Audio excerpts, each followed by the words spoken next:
Hello and welcome back to another episode of Reefcraft.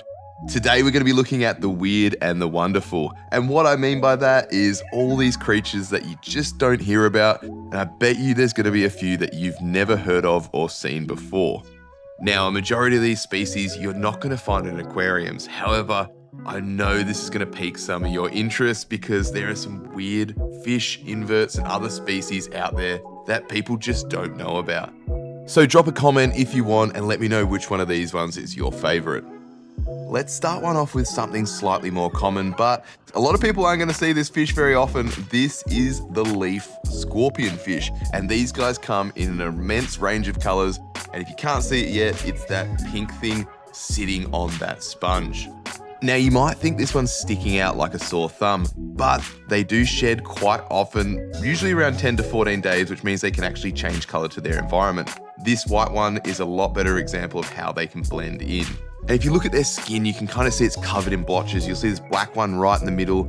Blotches, appendages, they also grow algae and hydroids on their skin, which helps them blend in. And you can see this black one swaying in the current. They're pretending to be algae or something else. And that's why they make the perfect ambush predator.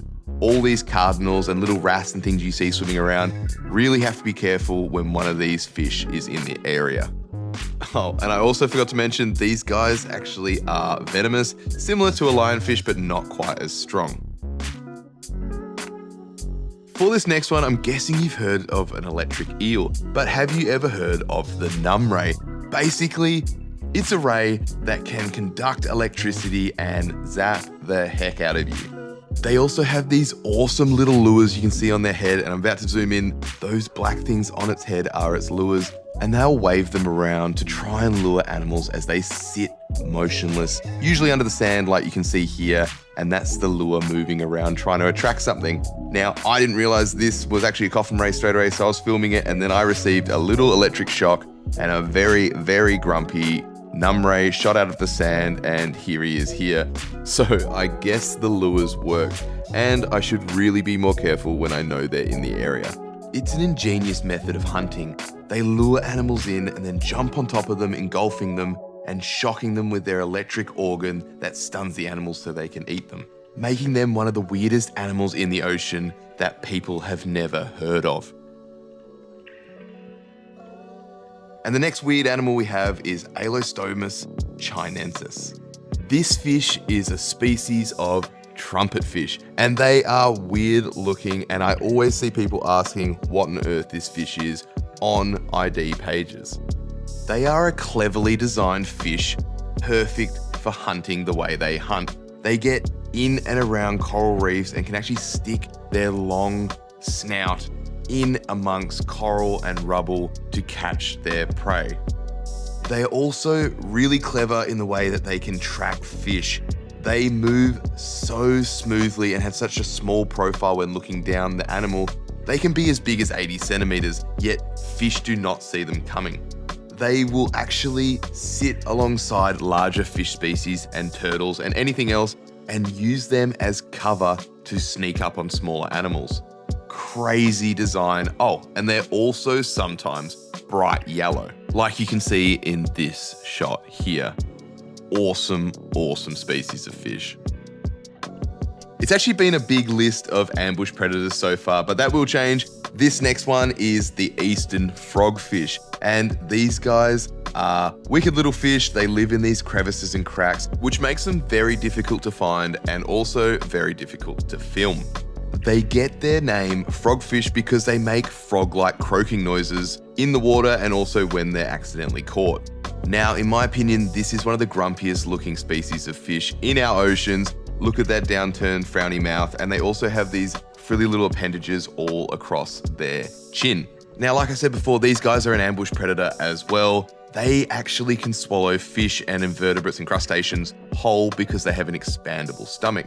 They also are really good parents, as they protect their eggs and also their young after they hatch for a period of time. Okay, and now for something that's not an ambush predator. These are Christmas tree worms. Now, a lot of you guys are actually going to have heard of these before or have actually kept these in aquariums. These are beautiful, multicolored worms that usually are found in things like Parasite coral. Now, if you don't know what Parasite is, this is a massive one, and you can see across the surface the Christmas tree worms bore into the coral and make this stunning pattern of color. Now, what you might not know is these Christmas tree worms can also be found in acropora coral, montipora coral, and other hard stony corals.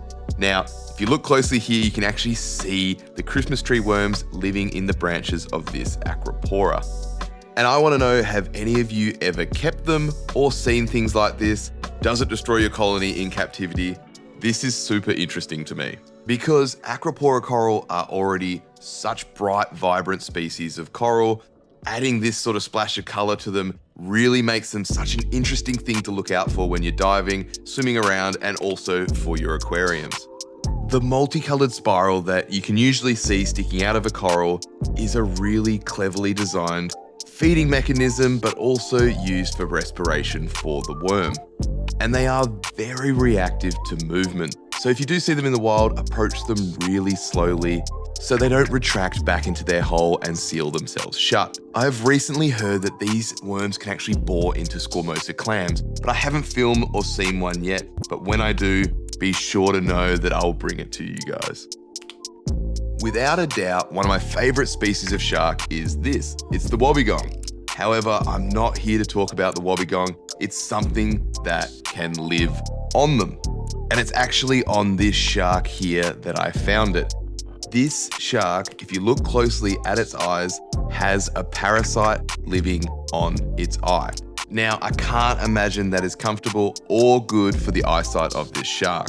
So I couldn't actually find the species of this parasite. It does look sort of like a copepod. If anyone out there knows, please let me know, because it'd be awesome to know whether or not this is affecting this Wobbegong's eyesight. Parasites on sharks are pretty common, and you actually see in this next clip, this grey nurse shark has parasites in its gills as well. So a cool thing to look out for, especially if you're swimming around sharks, and it is definitely one of those weird, wonderful, and sometimes a little bit disturbing animals. I don't get to talk about shells very often. However, this one is weird and a super cool species. This is the brown-lined paper bubble snail. It is such a cool species. Look at the size of the protrusion of its skirt around the actual shell. It's actually quite a big animal. The wrinkly fleshy bit is known as a parapodia and is an extension of its foot and cannot be retracted fully back into its shell. Now, this one, I found it with its egg sac and it would have only just attached these eggs there. These snails actually gather their egg masses on their mantle until they attach them to the seafloor with like a mucus-like thread. I did not come across this species super commonly because they're usually in really shallow water, where they hunt for things like polychaete worms. Look super closely where we are pointing in this video. This one is incredibly hard to see as it is a master of camouflage. So much so that this species was actually unidentified up until 1997. What you're looking at is actually Sydney's pygmy pipehorse. It resembles both seahorses and pipefish at the same time. It has the same prehensile tail and large head that you would typically find on a seahorse. However, its body is angled, not flat enough to be a pipefish and also not upright enough to be a seahorse, making it a pipehorse. It's a rare find, and that's because of its cryptic behavior as well as its incredible camouflage. While filming this one, I literally lost it all the time, even though I knew exactly where it was.